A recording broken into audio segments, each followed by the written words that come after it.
Graves are a constant reminder of something that isn't constant: life.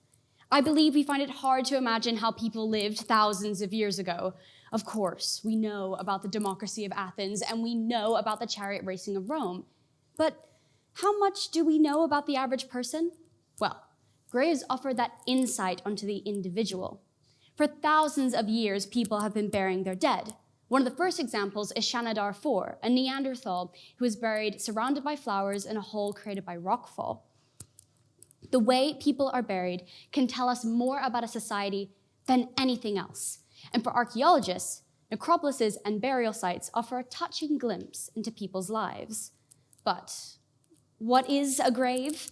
It is charmingly described as a hole dug in the ground to receive a coffin or dead body, typically marked by a stone or mound. To a historian, they are so much more. They're significant to archaeologists as they show us what people wanted us to see. Graves are kind of like Instagram. A sunset photo says, "I'm worldly and I love travel," while being buried with swords and battle weapons says, "I'm rich and I can afford to be buried with such precious metals." Graves are curated to be seen by a later audience, in which the person buried can be seen in the best light possible.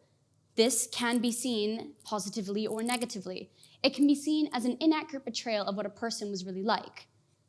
Or it can show us how people wanted to be remembered, what mattered most in their society, and the love people felt for their families. I believe this love between families is best shown in this example, in an article by Live Science written by Jennifer Nalowicki.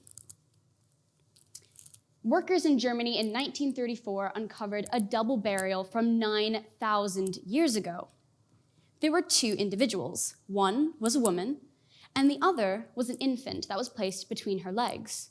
This woman was a shaman, a significant spiritual leader in her community, and this was inferred due to the elaborate grave goods left at the site.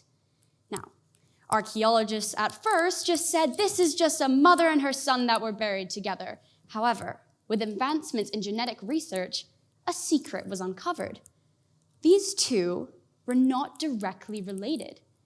Instead, they were distant relatives with generations separating them. Wolfgang Hack, a group leader at the Department of Archaeogenics at the Max Planck Institute for Evolutionary Anthropology in Germany, suggests that she was his great-great-great-great-great-grandmother. And his other theory is that they share a common ancestor from 2 or 3 generations ago. So this begs the question, why were they buried like this? Well, it could be the parents seeking spiritual guidance from someone they knew could help them. Maybe they were showing the importance of family in their community. Or maybe, more simply, they didn't want their baby boy to be alone. This family wanted to show the importance of ancestors within their culture in a way which would outlive them in death. Another example can be shown at the shaft graves of Mycenae. These date back to the 16th century, which is the Bronze Age.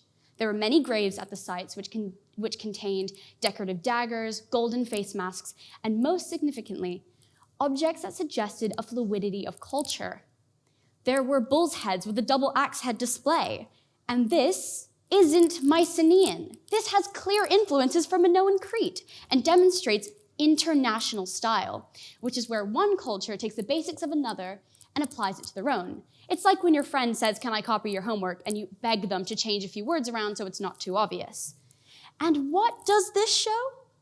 This shows that this family wants to be seen as strong. And it shows that those living want their family to be remembered and to be honored for future generations. The last ancient example I'd like to show you is this lekithos from Athens. A lekithos is a small jar which would contain perfumes or oils. They were a symbol of unmarried women and would be buried with them if they were unable to get married at the time of their passing. This lekithos is from 400 to 450 BC and displays Charon. Charon is the ferryman which would take souls across the river Styx into the underworld. This is evidence of people caring for the deceased. It's also pictorial evidence of people wanting to comfort their dead. And even more significantly, it tells us who this woman was, what her status was in Athens at the time. What do all these burials have in common? They show love for the person that's passed. And even more importantly, it is clear evidence on who these people were. But what will archaeologists think about us in the future? How will they know what mattered to us? In our society, we crave minimalism, while also participating in consumerism. And due to the increase in the lack of material culture and burials becoming more and more eco-friendly, it's hard to imagine what they'll find. We could turn to technology. But I'd argue that we've become unsentimental. We have cameras at our fingertips, meaning that there's less deliberation in what's important for us to show. Showing who we really are is the easiest it's ever been, therefore negating the importance of showing who we are in our own burials.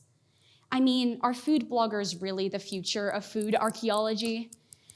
And will it last forever? Is the digital record actually permanent? I am sure we've all seen those great videos of a parent asking their Gen Z child to explain how a VHS player worked, and they are completely stumped and unable to answer. This did happen to me a few weeks ago when I forgot what the yellow pages were. I got a lecture. As technology improves and changes, future generations become ignorant to the old, outdated technology. And this could happen to our own tech in 2,000 years. And also, because we put all our worth and all our information into tech, the question is this: are we doomed to be forgotten? An article written for the BBC by Chris Berenuik tries to answer this question. He explains how the digital world is not digital, it is actually physical, and all 20 million gigabytes of information are stored on hard drives and magnetic tape reels. And these don't last long. It may be just 2 to 5 years before they start to decay, meaning that the data starts to be lost. Berenuik goes on to explain a solution in which data is turned into DNA. This DNA is then stored in glass balls 150 nanometers wide, created by Robert Grass at the ETH Zurich in Switzerland with his collaborator, Reinhard Haeckel. Future generations would be able to read this DNA, therefore keeping the transfer of data possible. Great, end of talk. Thank you so much for coming. Except there is a really big problem with this. Berenuik goes on to explain that this method would be very expensive, and also shows that Green reflects on this, saying it would be almost impossible to choose what to keep and what is worth being forgotten. That means for us as individuals, we are going to fade away. So, I ask you this: how will you leave a legacy? What can you create that will outlive you, as the people thousands of years ago successfully did? Thank you.